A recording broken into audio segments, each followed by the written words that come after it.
రావి శాస్త్రి శ్రీ రాచకొండ విశ్వనాథ శాస్త్రి గారి జీవితం సాహిత్యం 3వ భాగం. ఆధారం ప్రమిద సంపాదకులు శ్రీ బురిసు కామేశ్వరరావు గారు. రావి శాస్త్రి గారిపై 2023 అక్టోబర్ డిసెంబర్ మధ్య ఉన్నటువంటి త్రైమాసిక పత్రిక ప్రమిద ప్రత్యేక సంచికగా తెచ్చారు. అది ఆధారం. దానిలోంచే ఈ విషయాలన్నీ చెప్తాను. ఇంటి నుండి ప్రపంచం దాకా పాపినేని శివశంకర్, ఈయన కూడా సాహిత్య అకాడమీ అవార్డు వచ్చి అల్పజీవితో మొదలై ఇల్లు దగ్గర చివరి మజిలీ చేశారు. రాచకొండ విశ్వనాథ శాస్త్రి సాహిత్యానికి ఇవాళ కొత్తగా కితాబులు ఇవ్వక్కర్ల. జీవితం లోతుల్లోంచి ప్రసరించగల తీక్షణమైన దృక్పథంతో మనుషుల బహిరంగాన్ని అంతరంగాన్ని మూర్తి కట్టించగల చిత్రణతో అద్భుతమైన కథన శైలి తెలుగు సాహిత్యం మీద తన ప్రత్యేక ముద్ర ఏనాడు వేశారాయ. బాలగోపాల్ అన్నట్టు రాజ్యాన్ని గురించి, రాజ్యాంగ యంత్రాన్ని గురించి వకీళ్లకు అర్థమైనంతగా మరెవరికి కాగా రచయితల్లో మాత్రం రాజ్యాంగ యంత్ర ప్రజా వ్యతిరేక స్వభావం ఆయనకు అర్థమైనంతగా మరెవరికి అర్థం కాల. ఆ యంత్ర చక్రాల్లో పడి నలిగిపోయే అలగ జనం బతుకుల భీభత్సం గురించి కూడా ఆయనకు అర్థమైనంతగా మరీ రచయితకి అర్థం కాలేదు. ఇల్లు నవలలో ఉన్నది చాలా మామూలు కథ. దాన్ని అసాధారణం చెయ్యటంలో శాస్త్రి గారి ప్రతిభ దాగి ఉంది. అనగనగా ఆంధ్రదేశంలో ఒక పెద్ద చిన్న పట్నం, అందులో చిత్తెమ్మ ఉరఫ్ సుందరమ్మ అనబడే వయసు వితంతు భర్త కరణం భూమి తగువు తీర్చడానికి వెళ్ళి మునసబుకు తగలాల్సిన దెబ్బ తిని చనిపోయి చల్లారిపోయారు. పల్లెటూళ్ళు 5 ఎకరాల పొలం, తెల్ల చీర, పట్నంలో పాత ఇల్లు ఆమెకి మిగిల. ఇంటి పన్ను పెంచిన విషయం ఆమెకి సోమయాజుడు పూర్వాశ్రమంలో అప్పల నరసింహం అనబడి మున్సిపల్ కౌన్సిల్ పరిచయమయ్య. ఎలా ఉంటాడంటే గొంగళి పురుగులా ఉంటాడు. వెధవ పేడి మొహం వాడు. ఉప్పు కారం పులుపు పసుపు వెయ్యని చప్పిది కొబ్బరి పచ్చడి మొహం పెట్టుకొని ఉంటాడవాడు. ఊరందరి నెత్తులు జేబులు కొట్టి డబ్బుతో పులిసున్నాడు. లోకంలో పాపం పుణ్యం అంటూ ఏవీ లేవు. లాభం నష్టం రెండే ఉన్నాయి. అది అతడి మనస్తత్వం. చిట్టెమ్మ ఇంట్లో అద్దెకుంటున్న అనంతం అద్దె పెంచకపోయేవాడికి సోమయాజుడు చిట్టెమ్మను రెచ్చగొట్టి దావా వేయిస్తా. వాడి తాలూకు స్టాంపు కాగితాల మీద సంతకాలు పెట్టిస్తూ విక్రయ దస్తావేజుల మీద కూడా తెలివిగా సంతకాలు పెట్టిస్తా. ఇల్లు తనకి అమ్మినట్టుగా దొంగ అగ్రిమెంట్ రాయిస్తాడు. దాని మీద అద్దెకుంటున్న అనంతం మీద దావాలు కుట్ర చేసి చిట్టెమ్మను గెలిపించి అనంతం కుటుంబం దాన్ని వీధిలో నెట్టించాలని చూస్తాడు సోమయ్య. కానీ అనంతం భార్య శాంతమ్మ చాలామందికి ఆవిడ్ని లంకినిగానే తెలుసు. కానీ కాళికావతారం దాల్చడం వల్ల చిట్టెమ్మ మేనడు అరుణ ప్రకాశం చొరవ వల్ల యుద్ధకాండ ఆగిపోయి రాజీ కుదురు. చిట్టెమ్మ ఇల్లు పట్టణంలో నడిబొడ్లో ఉంది. రాజవీధి వెడల్పై ముందు వరుస ఇల్లు లేచిపోతే చిట్టెమ్మ ఇంటి స్థలానికి మార్కెట్ వాల్యూ అమాంతంగా పెరుగు. కాబట్టి ఆ ఇల్లు కొనాలని గోపీ మనోహరం మొరలి పట్టుకుంటే పాలరాతితో చేసిన పాండురంగల్లా ఉంటాడు అనే తెలివైన ధనవంతుడు ప్రయత్నిస్తాడు. ఈ సంగతి తెలియగానే సోమయాజుడు చిట్టెమ్మ తనకు రాసి ఇచ్చిన ఇంటి విక్రయ అగ్రిమెంట్ మీద రిజిస్ట్రీ కోసం నోటీస్ ఇస్తా. విషయం కోర్టుకు వెళితే ఏళ్ల తరబడి దేకే ప్రమాదం కనుక ఆమెను బెదిరించి పని అయ్యేట్టు చూడమని తన పాత స్నేహితుడు డిఎస్పి చెట్టిబాబును కోరత. అతను పాములా బుసకొట్టగలడు, అవసరానికి వెన్నగా మాట్లాడగలడు, మాటల్లో తేనెలు ఊరించగలడు. చిట్టెమ్మ మేనలు అరుణ ప్రకాశం అన్న ఉదయ ప్రకాశం ఎన్నడు అడవులు పట్టి తీవ్రవాదయ్యాడు. అతని నుంచి అప్పుడప్పుడు అరుణ ప్రకాశానికి చిట్టమ్మ పేర ఉత్తరాలు వస్తాయి. అలాంటి ఒక ఉత్తరం సోమయాజుడు చిట్టిబాబుకు అందిస్తాడు. దాని మీద చిట్టెమ్మను నిర్బంధించి బాధించి భయపెడతాడు చిట్టిబాబు. అప్పటికే ఆడబిడ్డ వెంకటలక్ష్మి మరణంతో దుఃఖితురాలైన చిట్టెమ్మ ₹1,00,000 ఇల్లు అమ్మటానికి ఒప్పుకుంటాడు. అయితే చిట్టిబాబు సోమయాజుల కన్నా పెద్ద చేప కాబట్టి చివరికి అతన్ని కూడా విధవాయిని చేసి చిట్టెమ్మ ఇల్లు 3 వాటాలుగా గోపీ మనోహరం పేర, సోమయాజుల పేర, తన అల్లుడి పేర రిజిస్టర్ చేయిస్తారు.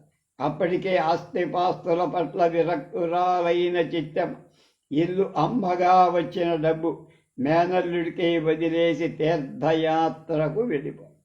స్థూలంగా ఇది కథ. ఈ మామూలు కథ రావిశాస్త్రి ఎలా అసాధారణ చెయ్యగలిగాడు అన్నది ప్రశ్న.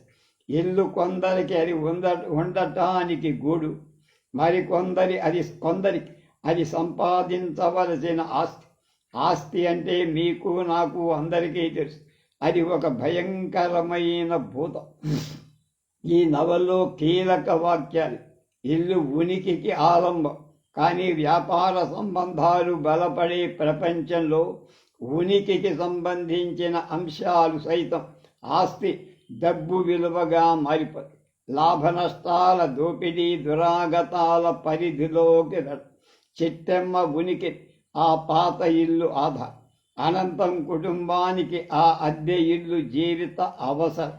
కానీ లాభాల వేటలో ఉన్న వ్యాపార వర్గానికి, రాజకీయ వర్గానికి, అధికార వర్గానికి అది తమ లాభాలకి సాధనం మాత్రమే.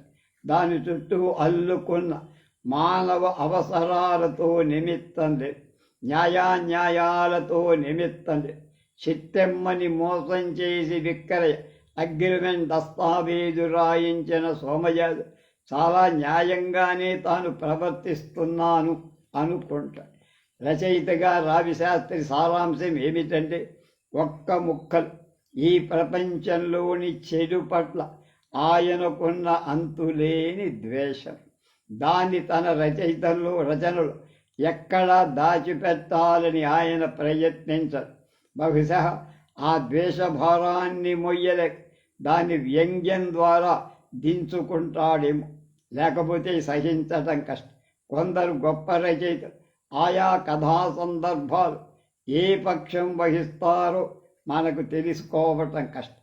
అది వారి శిల్పం. రావిశాస్త్రి రచనలో ఆయన ఎవరి పక్షం వహిస్తున్నారో స్పష్టంగానే తెలిసిపో. ఏ పాత్ర పట్ల ఆయనకు ఎలాంటి అభిప్రాయం ఉందో మనకు అర్థమైంది.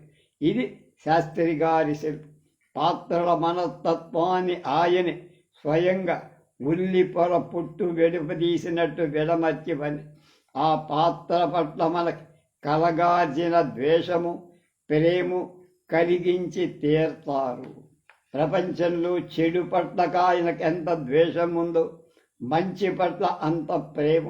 నిజానికి అంత ప్రేమ లేనిదే చెడును అంతగా ద్వేషించటం కష్టం కదా. తన రచనలో మంచికి నిలబడి వంచన పాలైన పాత్రల బట్టి ఆయనకెంత సానుభూతో మనకి ఎంత సానుభూతి. ఆ సానుభూతిని చూరగొనే పాత్రలు మామూలు వ్యక్తులే, మనుష్యుల్లాంటి మనుషులు. నేను తక్కువ దాన్ని కాను, ఎక్కువ దాన్ని కాదు, మామూలు మనిషిని అంటుంది చిత్తం. అయితే మామూలు వ్యక్తులే క్లిష్ట పరిస్థితులు అసాధారణమైన ఔన్నత్యాన్ని ప్రదర్శించగలరని రావిశాస్త్రి ఎన్నో సన్నివేశాలు నిరూపిస్తారు. అందుకే చిట్టెమ్మ లాంటి పాత్రని మనం ప్రేమించకుండా ఉండాలి.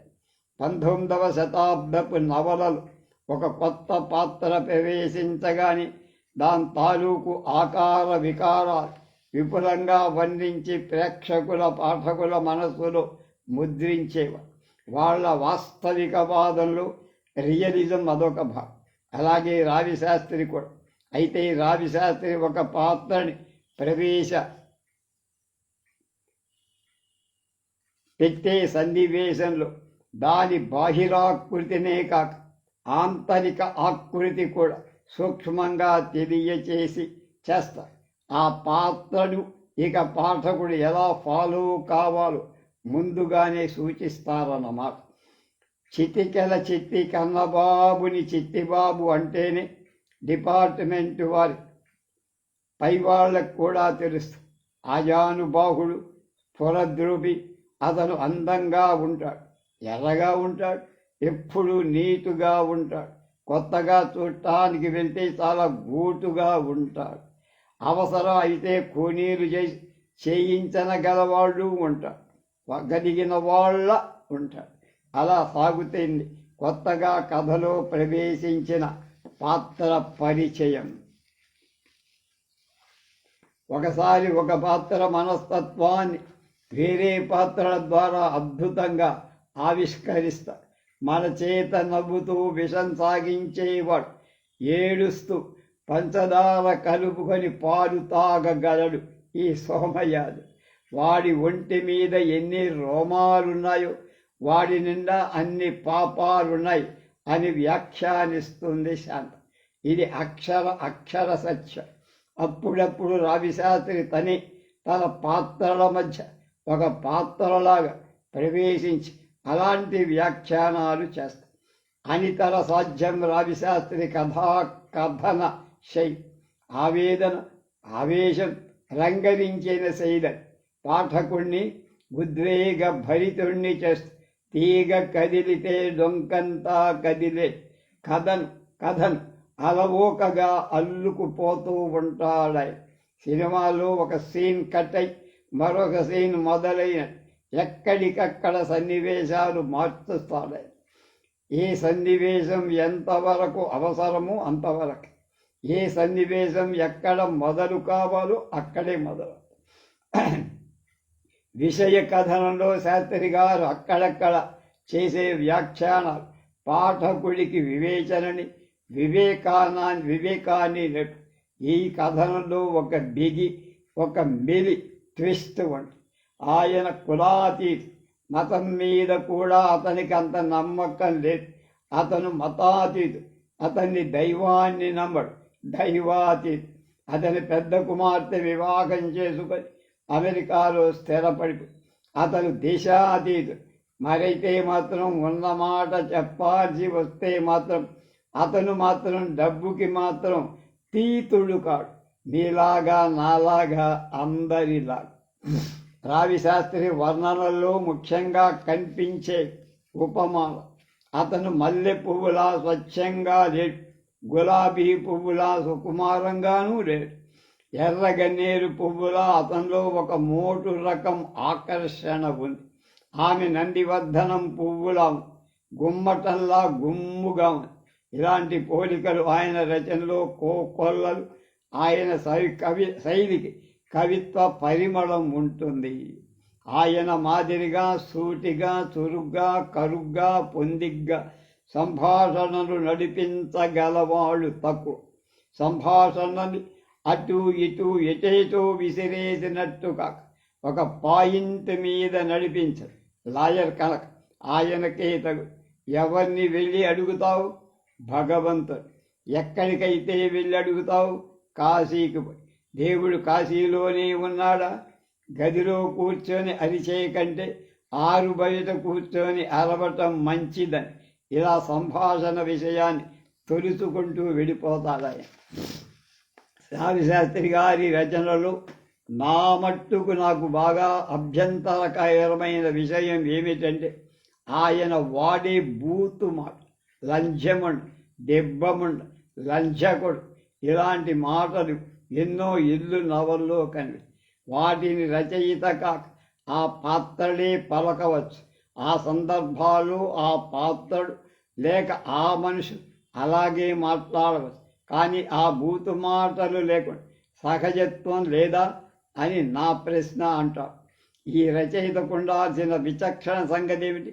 బూతు మాటల్ని నిర్విచక్షణంగా ఎంతో ఫ్రీగా రావి శాస్త్రి రాయటం చూస్తే స్త్రీ పురుష లైంగికత్వం సెక్చువాలిటీ బట్ ఆయనకు ఉండాల్సినంత గౌరవం లేదేమో అంటాడు పాపినే శివశంకర్. ఏమైనా ఇల్లు నవల చదువుతుంటే ఇంటిలోనే ప్రపంచం కనిపిస్తుంది. రాజ్యాంగ యంత్ర దుర్మార్గం కనపడు. అణగారిన మనుషుల పట్ల మనకేర్పడాల్సిన వైఖరి కనపడుతుంది. ఎన్నెన్నో రచనల వద్ద రావిశాస్త్రి రచన ఏదో సులాగ్గా మనం తేలిగ్గా పోల్చుకోవచ్చు. 2-3 లైన్లు చదివితే ఇది రావిశాస్త్రి కథ అని అర్థమైంది. వేల మంది తెలుగు రచయితలున్న రావిశాస్త్రి మాత్రం ఒకటే. రావిశాస్త్రి తెలుగు వచనాన్ని కొత్త బాణి జయంతి ప్రకాశ శర్మ రాశాడు. ఆ రోజు కాఫీ ఆఫీసులో పని చేసుకుంటుంటే, సార్ మిమ్మల్ని ఓసారి మా సార్ రమ్మన్నారంటూ వెళ్ళిపోయి, అతను మా కిందంతస్తులో ఉన్న ఆఫీసులో పనిచేస్తాడు.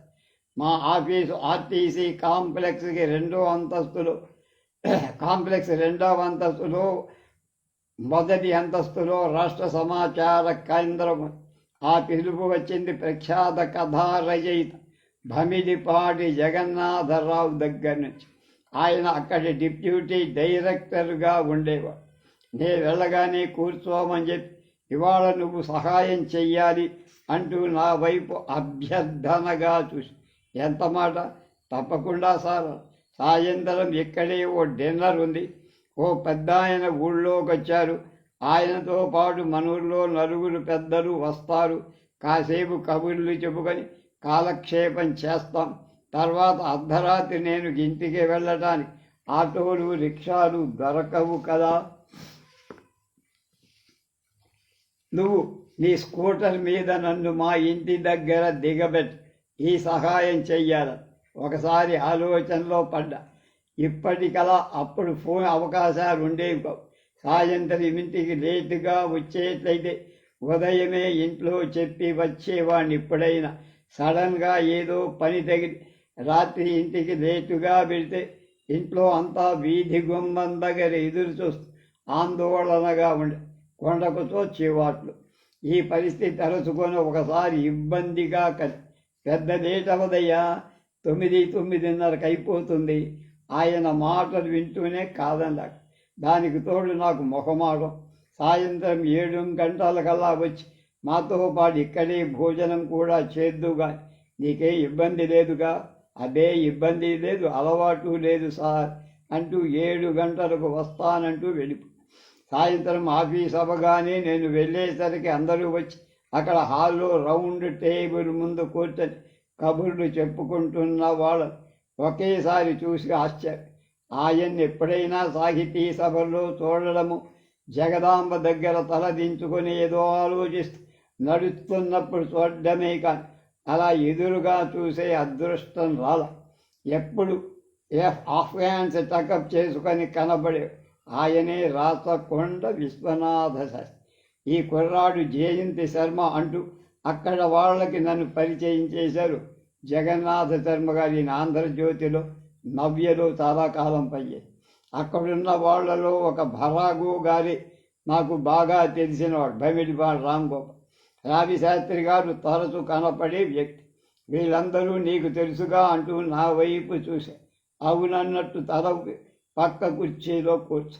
ఇంకా అక్కడ పురాణం సుబ్రహ్మణ్య శర్మ, అత్తలు నరసింహారావు, ద్విభాష్యం రాజేశ్వరరావు గారు కూడా ఉన్నారు. ఇంతమంది పెద్దవాళ్ళ ఒకసారి కలుసుకోవడం, అందులో వారి పక్కన కూర్చొని కబుర్లు వినడం చాలా అదృష్టమనిపి. అప్పుడు తర్వాత ఇంట్లో ఎదురయ్యే వాతావరణం గుర్తు. అయితే కబుర్లు కాలక్షేపాలు మొదలయ్యాయి. నాకు కాలక్షేపం అలవాట్లేదు. అత్తలు నరసింహారావు కూడా పక్కనే నాకులా ఖాళీగా కూర్చోకుండా చేత్తో పెన్ను పుస్తకం పట్టుకొని ఆ పెద్దల సంభాషణని రాస్తున్నారు. ఒకటా రెండా ఎన్నో విషయాలు. ఇందిరాగాంధీతో మొదలై మొఘల్ సామ్రాజ్య విషయాల వరకు అలా సాగుతూనే ఉంది. అయితే సరదాగా అనిపించిన కొన్ని విషయాలు నాకింకా బాగా జ్ఞాపకం. అందులో రావి శాస్త్రి గారు తమాషాగా మాట్లాడిన విషయం మరీ జ్ఞాపకంగా ఉంది.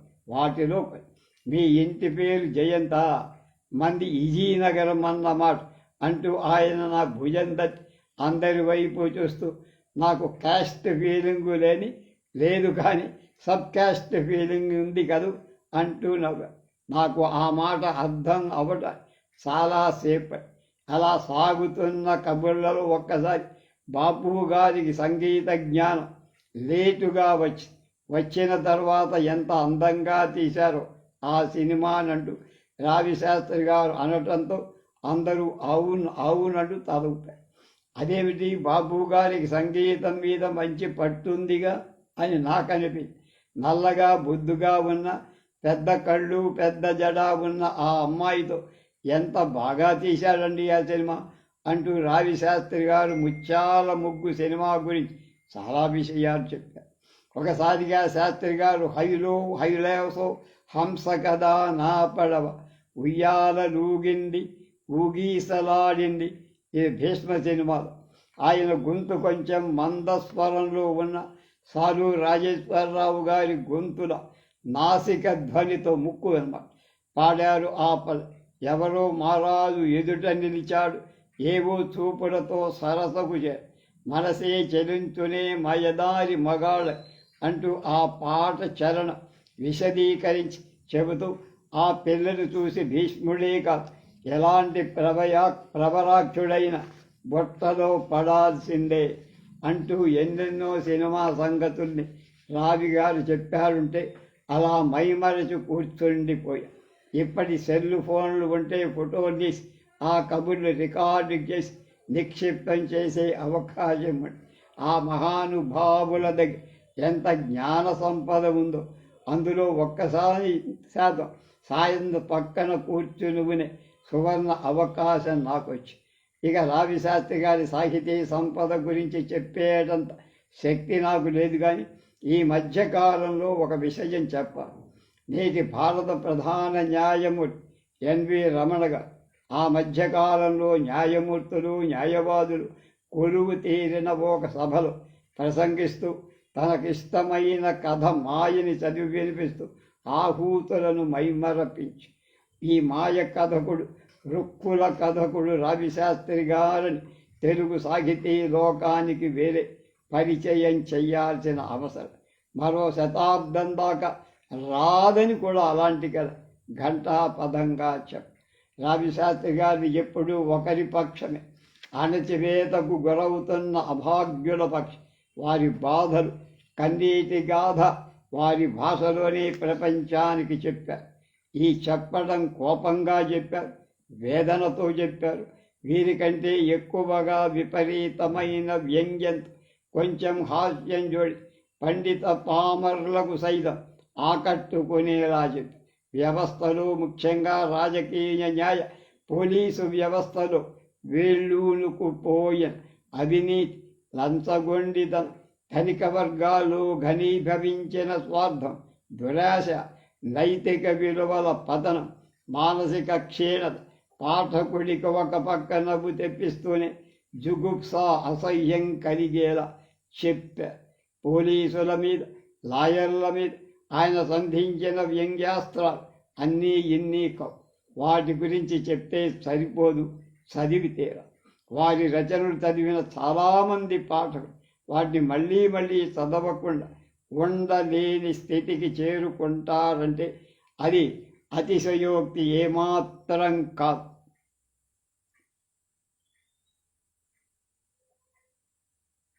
ఆయన అభిమానుల అదొక పెద్ద వ్యసనం ఆయన కథలే. ఇక ఆయన శైలి గురించి, కథల్లో శిల్పం గురించి ఎంత చెప్పుకున్నా తక్కువ.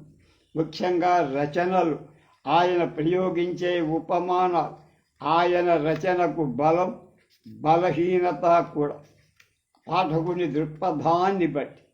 శాస్త్రి గారిని తలుచుకున్న ప్రతిసారి విశాఖపట్నం బీచ్లో ఆయన విగ్రహం ఉన్న పెడస్టల్ మీద రాయబడి ఉత్తరాంధ్ర మాండలికాన్ని కావ్య భాష చేసిన మహారచయిత, తెలుగు వచనానికి కొత్త బాణీ నేర్పినవ అన్న వాక్యాలు ఎవరికైనా గుర్తుకు రాక గురజాడ శ్రీపాదల తర్వాత మాండలికంలో రచన సాగించిన తెలుగు రచయిత బహుశः శాస్త్రి గారేమో.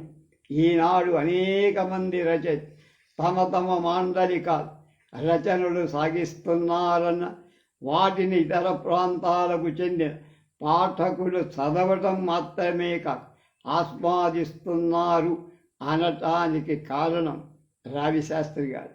అంతేకాక అప్పటి వరకు సినిమా వాళ్ళ చేతులు అపహాస్యాన్ని అవహేళన గురవుతున్న ఉత్తరాంధ్ర మాండలికంలోని స్వభగులు ఇతర ప్రాంతాల ప్రజలు గ్రహించేలా చేసి తూర్పు యాసకు గౌరవార్హత కలిగించి ఖచ్చితంగా కలిగించింది రావిశాస్త్రి గారి రచన.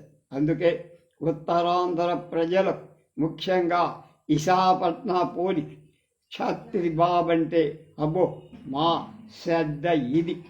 చాలామందికి తెలుసు అనుకుంటా రావిశాస్త్రి గారికి ఫుట్బాల్ ఆట అంటే చాలా ఇష్టం. ఆ రోజుల్లో వైజాగ్లో పోలార్ ఫుట్బాల్ క్లబ్కి ఆయన చాలా కాలం ప్రెసిడెంటుగా కూడా ఉన్నాడు. చివరకు రావిశాస్త్రి గురించి ఇంకొక మాట చెప్పాలి. నేనెందుకు రాస్తున్నా అనే వ్యాసంలో ఆయన ఎందుకు రాస్తున్నారు చాలా విశదంగా తెలియజేసి చివరగా ఒక మాట అంట, రచయిత అన్నవాడు తాను రాస్తున్నది ఏ మంచికి హాని కలిగిస్తుంది, ఏ చెడ్డకి ఉపకారం చేస్తుంది అని ఆలోచించాల్సిన అవసరం ఉందని నేను తలుస్తా. మంచికి హాని చెడ్డకు సహాయం చెయ్యకూడదని నేను భావిస్తాను. ఇది తెలుసుకుందికి తెలియచెప్పడానికి నేను ఇదంతా రాశాను. ఇది రచయితగా ఆయన నిబద్ధత. దాన్ని కొలవడానికి వేరే ప్రమాణాలు అక్కర్. ఆయన తెలుగువాడు కావడం తెలుగువారు చేసుకున్న అదృష్టం. అదే ఆయన దురదృష్టం కూడానే.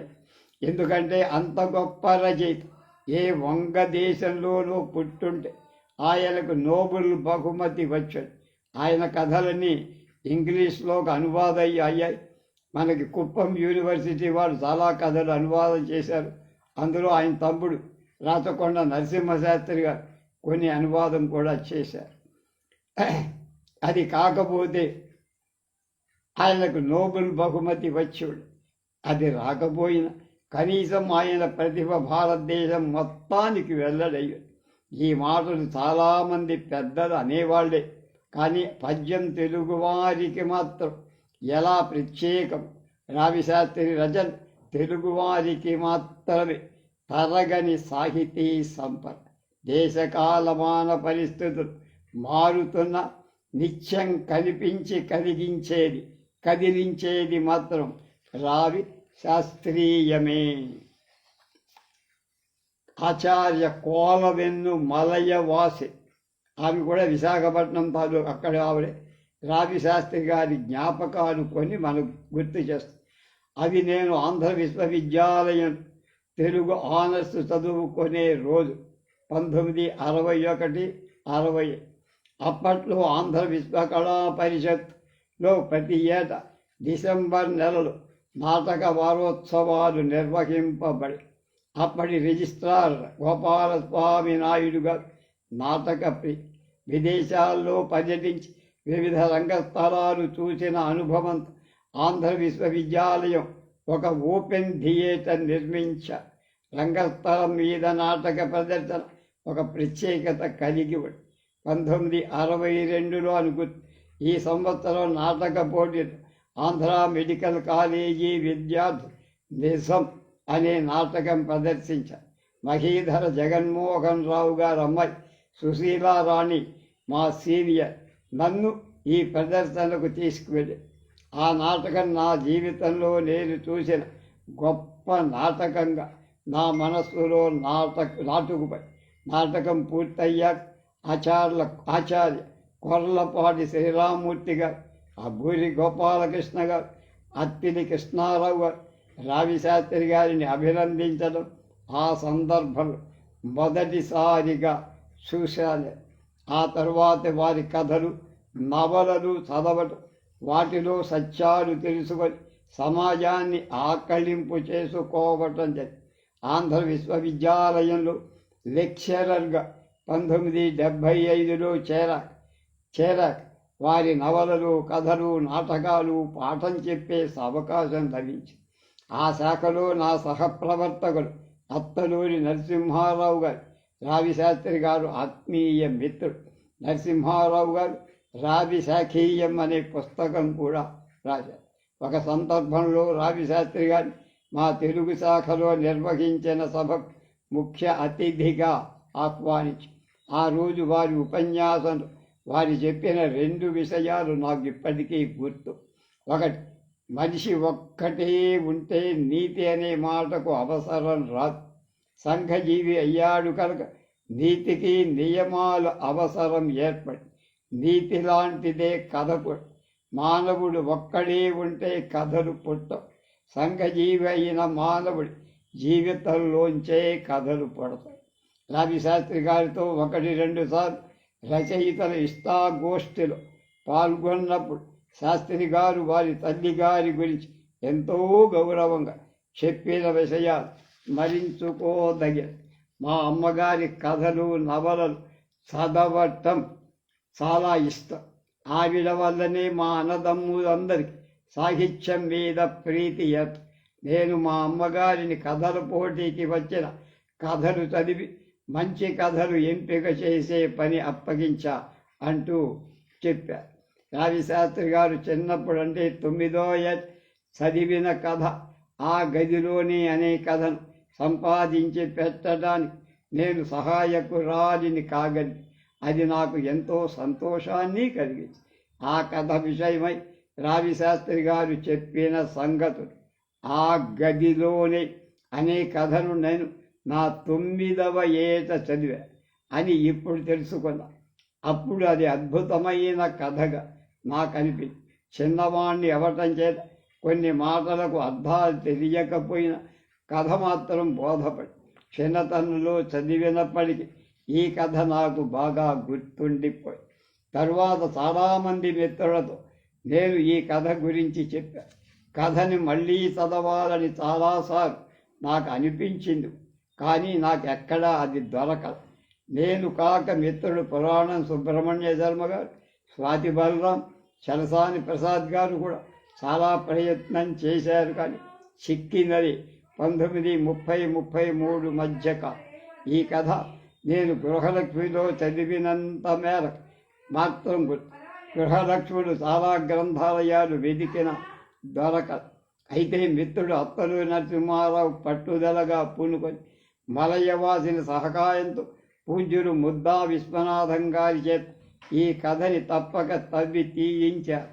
చూస్తే అది 1930 సంవత్సరం నవంబర్ నెలలో ప్రచురించబడినట్టు చేసి అందులో 1 పేజీకి మాత్రమే ఇది సరిపోయిందని కూడా నాకు బాగా గుర్తు. 48 సంవత్సరాల తర్వాత నేను ఈ కథని విని తిరిగి ఆ రోజునే చదివాను. ఎప్పుడు చదివినా కూడా అది అద్భుతమైన కథలాగానే నాకు అనిపించింది. ఈ కథని మొదటిసారి చదివిన తర్వాత చాలా కాలం తర్వాత నేను రాసిన కథలో చాలా వాటిలో ఈ కథ ప్రభావం కనిపిస్తోందని నేను తలుస్తా. ఈ కథని మర్చిపోలేనని నేను వెన్నెల అనే కథ రాశానన్నారు. నా కథ నాకు గుర్తుండిపోయింది, కానీ కథ రాసిన వారు పేరు మాత్రం గుర్తు లేకుండా పోయి ఆ రోజే వారి పేరు నేను తెలుసుకోకుండా ఈ ప్రపంచ బాలల సంవత్సరంలో ఈ రచయిత సృష్టించిన అమల బాలయోగిని వెతికి వెలుగులోకి తెచ్చిన ముద్దా విశ్వనాథం గారి, మలయవాసిని గారి కృతజ్ఞతలు తెలియచేసుకుంటున్నా. ఈ ఒక్క చిన్న కథతో నన్ను ఎంతగా ప్రభావితం చేసింది యు సత్యబాల సుశీలాదేవి గారి నేను ఈ రోజున కృతజ్ఞత చెప్పుకుంటున్న 9/6/19.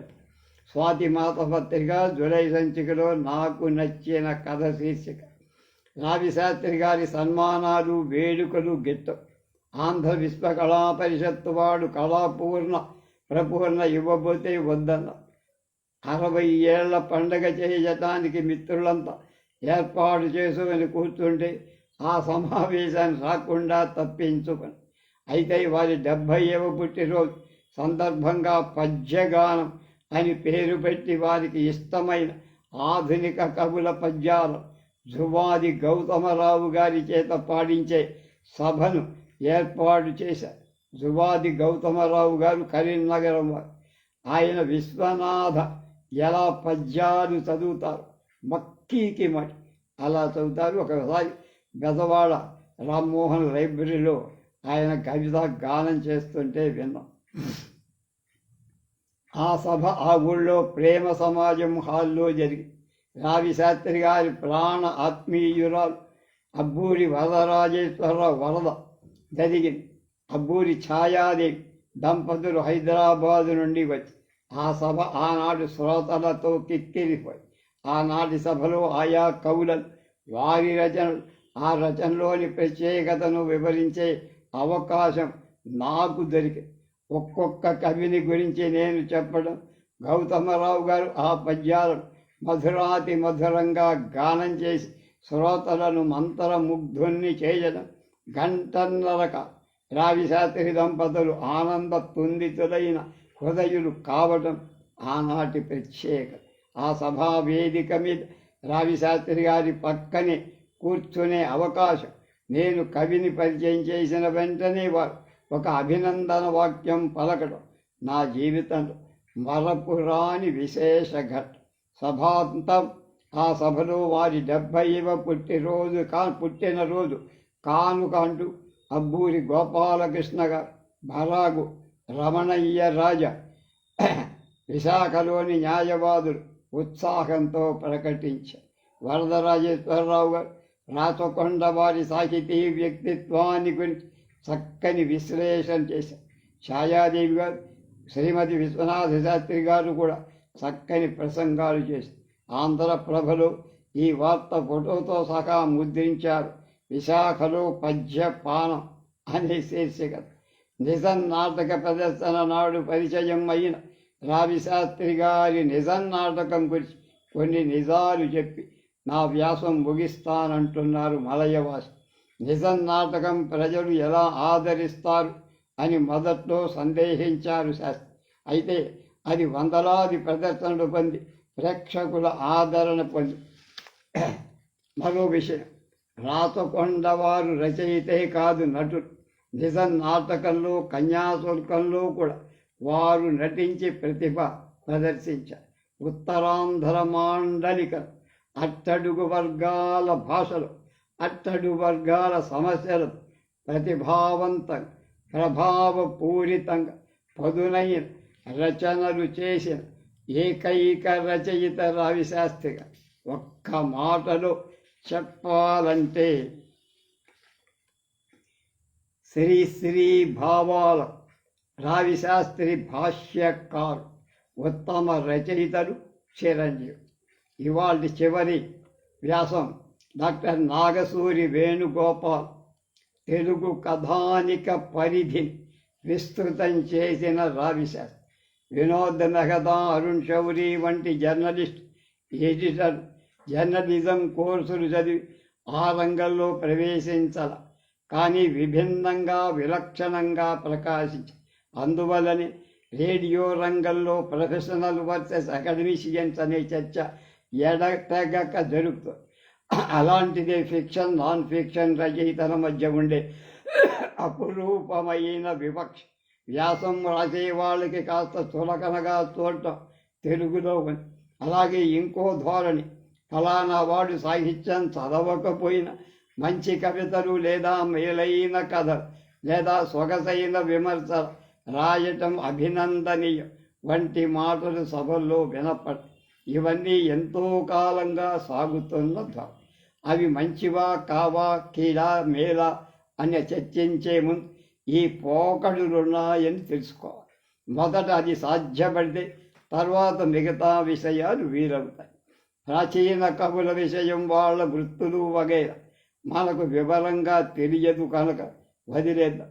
కానీ గిడుగు రామమూర్తి చదువుకున్న చరిత్ర వల్ల, తాపీ ధర్మారావు చదువుకున్న గణితం వల్ల, పాలగుమ్మి పద్మరాజు కెమిస్ట్రీ వల్ల, కొడవలిగడ్డి కుటుంబరావు ఫిజిక్స్ వల్ల, కుమ్మూరి వేణుగోపాలరావు మెడిసిన్ వల్ల, కమల శర్మ సైన్స్ రీసెర్చ్ వల్ల తెలుగు సాహిత్యం లాభపడి, మరీ ముఖ్యంగా చరిత్ర, గణితం, భౌతిక రసాయన శాస్త్రాలు చదివి తద్వారా ఉద్యోగం పొందిన చేసిన రచన ఖచ్చితంగా విలక్షణంగా ఉండే అవకాశం. అలాగని వారు సాధారణ అంశాలు సృజించలేదు అనటం మాత్రం. అయితే డాక్టరీ కోర్సు, లాయర్స్ కోర్సు చేసి ప్రాక్టీస్ చేసేవారు అనునిత్యం దానికి సంబంధించిన సమస్యలతో తలమునకలయ్యేవారు గమనించగలిగే జీవిత పార్శ్యాలు విభిన్నంగా పుష్కలంగా ఉంటాయి. అటువంటి వాడు కవులు, రచయితలు కూడా అయితే ఆ అనుభవాలు కథలుగా, నవలలుగా రంగరించగలిగే పంట ఇబ్బడి ముబ్బడిగా ఉంటుంది.